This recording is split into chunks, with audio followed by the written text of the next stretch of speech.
আমরা দুইটা কারণে, একটা হচ্ছে আপনি এবং আমার জানমাল রক্ষার জন্য, জানমাল নিরাপত্তার জন্য।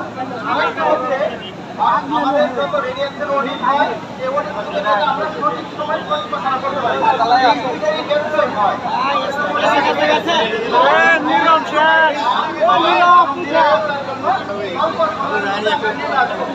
দেখা যায় আপনার যান অতি সম্পূর্ণভাবে যান তারপরে আস্তে আস্তে সবার কাছে যেন স্বল্প সময়ের মধ্যে ন্যূনতম সময়ের মধ্যে আপনার সমাবেশ করে চলে আসেন। আর হতে পারে না।